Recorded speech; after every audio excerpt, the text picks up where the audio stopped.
আসসালামু আলাইকুম ওরহমতুল্লাহি ওবারাকাতুহ।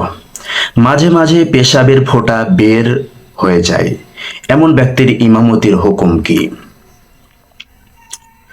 সম্মানিত দর্শক মণ্ডলী, এক ব্যক্তির নামাজে রুকু সিজদা করার সময় বা এমনিতেই কোনো কোনো সময় পেশাবের ফোঁটা বেরিয়ে আসে, তবে সব সময় ধারাবাহিকভাবে বের হয় না।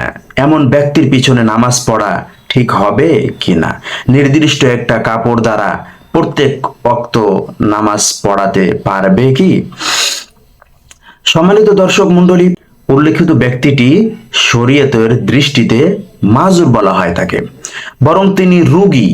এমত অবস্থায় তার চিকিৎসা হওয়ার আগ পর্যন্ত তার জন্য ইমামতি করা বা তাকে ইমাম হিসাবে রাখাও যাবে না, কারণ যে কোনো মুহূর্তে তার উজু চলে যেতে পারে।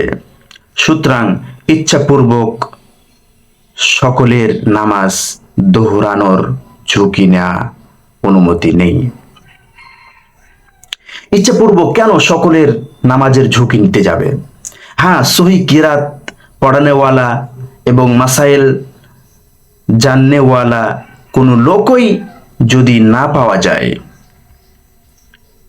তাহলে তার পিছনে ইক্তেদা করবে। তবে যদি তার পেশাবের ফোঁটা এসে যায়, তাহলে সকলের নামাজ দোহরাতে হবে।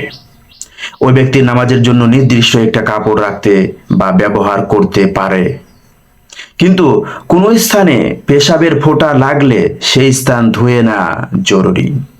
সম্মানিত দর্শক মণ্ডলী, আমাদের সমাজে এখন অনেক আলেম ওলামা রয়েছে যাদের এইরকম সমস্যা থাকবে। তাদেরকে আমরা চিকিৎসার ব্যবস্থা করব এবং তাদের পাশে দাঁড়ায়া সেই ইমামকে আমরা সুস্থ করে আবার আমাদের সামনে যেন দাঁড় করাতে পারি। আল্লাহ তাআলা আমাদের তৌফিক দান করুন। আসসালামু আলাইকুম ওয়া রাহমাতুল্লাহি ওয়া বারাকাতুহু।